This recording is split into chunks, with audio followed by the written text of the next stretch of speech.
Chris Evans had a quote where he's like, "Yeah, I didn't get what Snowpiercer was about. Like, I didn't understand the script, but I signed on anyway," which is so funny because it's the most on the nose, I was like gonna say, least it's so on the subtle nose. class warfare thing that's ever made. And he's like, "Yeah, I fucking didn't get it. Just the ultimate Chad."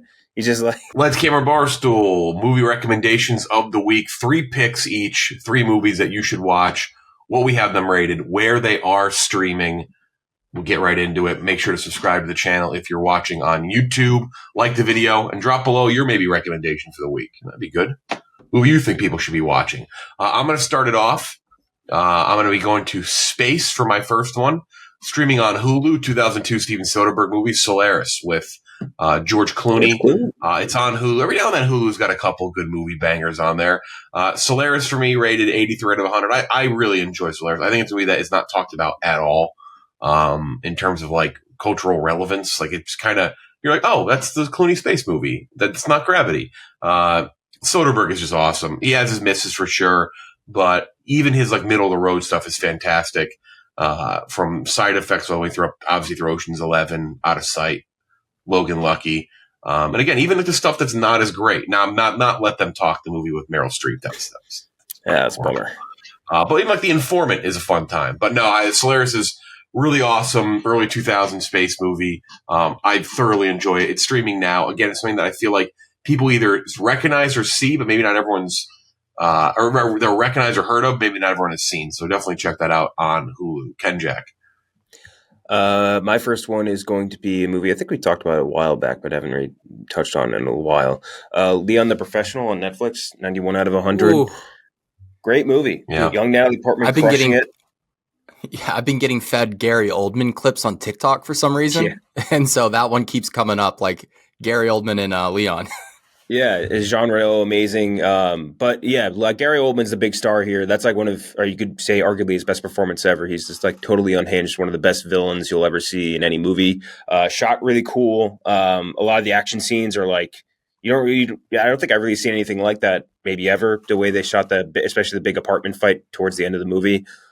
Really excellent, really cool, nice little lore of like Hitman, or I guess just Hitman lore, I guess you could call it. Really like it. I think anybody could enjoy it too. So Leon the Professional, 91 out of 100 on Netflix for me. Great pick.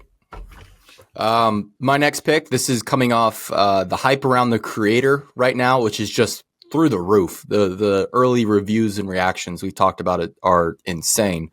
I'm going to go to Rogue One, Star Wars story, which is a movie I'm sure a lot of people have seen, but maybe it's time to go revisit it.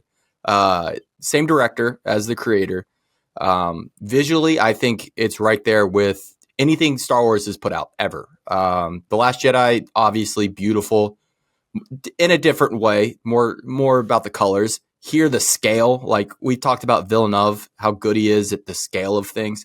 I think Gareth Edwards is almost right there with them in terms of like creating that sense of enormity and making you feel so small, putting you in the place of those like normal people. Rogue One is just a beautiful movie. I can see why maybe some Star Wars fans wouldn't vibe with it. A little slower in terms of pacing and story, but still just incredible. Great primer before The Creator. Go to Rogue One. I'd give it a 90 out of 100, by the way. I think we should definitely do a tier ranking of Star Wars once Ahsoka's over. Oh, yeah. I can get more into. I have my issues with Rogue One. I think it's almost at times by Star Wars fans overhyped. Like I think there's plenty of issue with that. I think it feels a little lifeless at times. And I will note, I don't know if it's Gareth Edwards' fault. It was fucked with so much by everyone involved with that movie. The first trailer is almost unrecognizable. Like there's shots in that first trailer that just don't exist in the movie at all. So, but I still enjoy it thoroughly. Andor's given it a little juice too. So the fact that Andor is as good as it is still unbelievable. Because like we joked, we laughed at that show for a while. We're like, I mean, that was a bit with this show and this podcast for years of who are these characters' names? Like nobody knows these fucking characters. No one cares.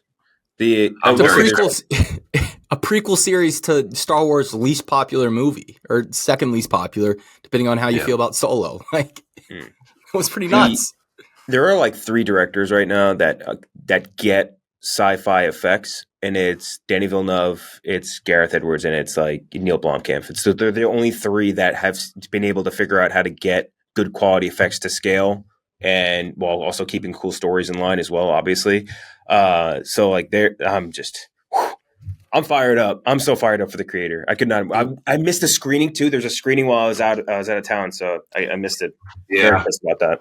I'm hitting I'm IMAX. going to enjoy being in an empty theater on Friday afternoon watching it. I'm very excited for The Creator. Yeah.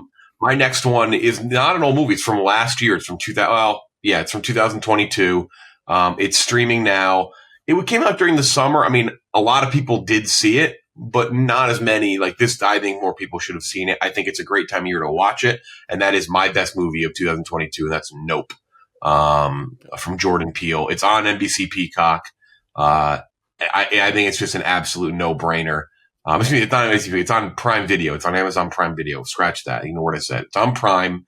Stream it on Prime. It's very horror-ish. It is an ode to the big blockbusters of Steven Spielberg. It's very Jaws-like. It's kind of a good time of year to watch it, I think. I think it was fine in the summer movie. It's like a very bright movie, kind of fits that vibe, but I think it fits better in this time of the year. I think Nope is a genius movie that's going to age very well with Jordan Peele. I don't think it's on the level of Get Out, but Get Out is like generational. But man, I think Nope is insanely fucking good. To this day, I rewatch every now and then. Even just like some of the techniques, things that Jordan Peele's used are just fucking fantastic. And he's one of those few directors now. He is like, you hear Peele and your head turns a little bit. You're like, oh, like, Yeah, like his name goes before the title. There's really not many people like that, this. especially people who've like burst on the scene recently. So yeah, Nope is on Amazon on Prime Video. I give it a 94 to 100. It's fucking amazing. Mm-hmm. It's also one of those movies where it's like very enjoyable on a surface level, and then if you want to dive deeper into it, it becomes even more enjoyable. Like understanding like what you're looking at with the references you mentioned, the themes. Like it's a very well done movie. Agreed.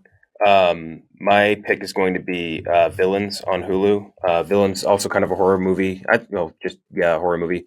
87 out of 100 for me. Very cool, tiny. I'm pretty sure it's an indie horror movie. It was really, really interesting. Got a good cast behind it. Bill Skarsgård, one of the stars. I believe it's Riley Keough. I'm going to double check. Micah Monroe. Never mind. She's in a bunch of horror movies. Jeffrey Donovan, who I love. Carrie Sedgwick.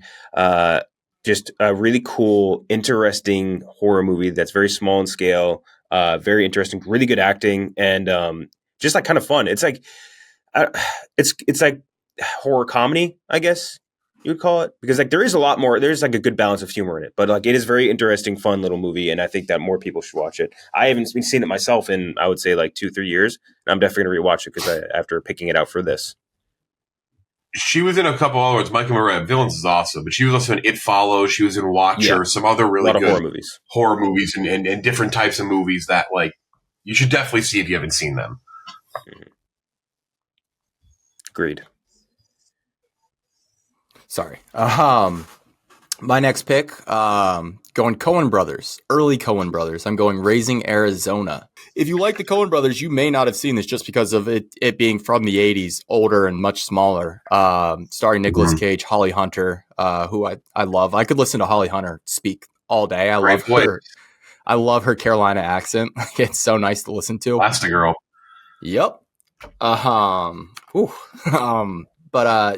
Just it has all the charm of typical Coen stuff where there is a dramatic theme, it is a dramatic movie, but the comedy is so stellar and so screwball that it makes it so much more enjoyable to watch. John Goodman in there as well. Just a great movie on Hulu. Definitely check it out if you've never seen it before. Mm-hmm. My last one here, a Bong Joon-ho banger, Snowpiercer. Again, these are just one of those movies that it's that time of the year. It's the fall. Snowpiercer is a strict, amazing movie all year round, but I think you can only really watch it between October and like January.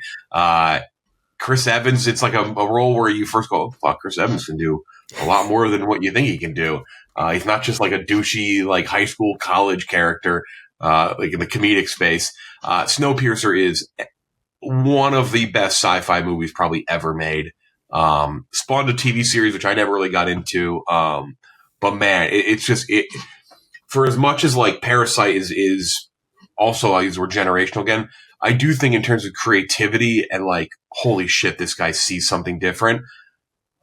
Snowpiercer is probably, I think, the top for me with Bong Joon-ho. Like, it really shows, like, this guy's built different. Like, it truly is, like, I think many people try to attempt a movie like that on a train and in that space, like, probably fail.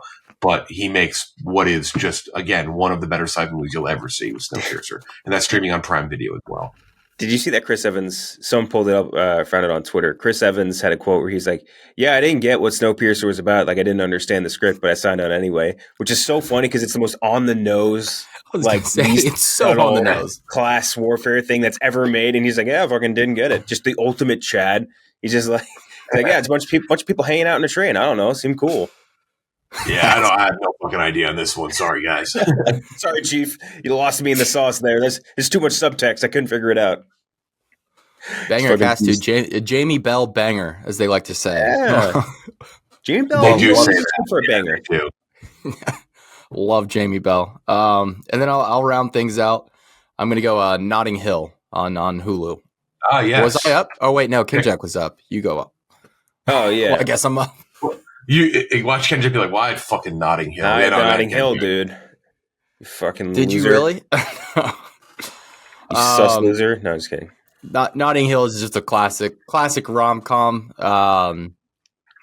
Living out my dream. Bookstore owner falls in love with the most famous actress in the world. He's literally me, for real. Very enjoyable, and I think it's a fall movie. Any movie set in London, fall movie. Just raining. Any movie set in England, fall movie, because it always looks like fall there. Anyone listening from England is probably like, "What the fuck?" What about dude? London? It's true, though. It's true. What about London is fallen? There's a gloom. London is fallen. That's a good. Still fall. It's falling. It's literally falling. Maybe it's literally falling.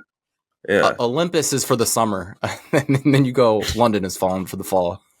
Mm-hmm. But yeah, no, it's one of the most enjoyable rom-coms. It's not a perfect rom-com by any means, but in terms of enjoyability, so enjoyable. Very predictable. Once it gets to the end, you're just like, let's go. So yep, and that's on Hulu. Another Hulu. I'll go to Max for The Master. 90 out of 100 for me. I really like The Master. Not for everyone. It's not. I know I'm like recommending it for everyone, but I'm not like it is a movie where some of you're gonna watch this and be like, this shit ain't for me.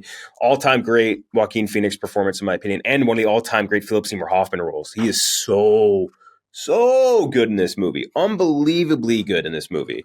And I would recommend it even if you don't love the total, I guess, plot or whatever of the movie, but like you'll love both Joaquin Phoenix and Philip Seymour Hoffman because they both put on like near career best performances. Cool topic too, and like you see a lot of like if you're a big like Joker fan, I guess like you see proto Joker moments in that for sure. So I'm gonna go with The Master. Yeah, The Master is also one of those like big time movie buff. If you want to show some of the best shots in movie history, you show The Master. The one with him on the battleship, like, yeah. It looks fun. Yeah, him hanging over the fucking boat. That's right. I'm not making that on up. The battleship. They love that one. Yeah, if Eva Green was in this movie, movie fans, the movie critic community would never shut the fuck up about it. All right, we're out of your three. I went with on Hulu, Solaris, Nope on Amazon Prime Video, and then Snowpiercer on Prime. Kenjack? I got Leon the Professional on Netflix, Villains on Hulu, and The Master on Max. And I have Rogue One, Disney Plus, Raising Arizona on Hulu, and Notting Hill on Hulu. Check them out. Make sure in the comments below, let us know your picks, suggestions, movie that you think people should watch, where it's streaming maybe. Actually, you don't have to research. Make people do the research themselves. Give a pick, drop it below, like the video, subscribe to the channel. For Kenjack and Gooch, I'm Jeff DeLille. We'll talk to you next time.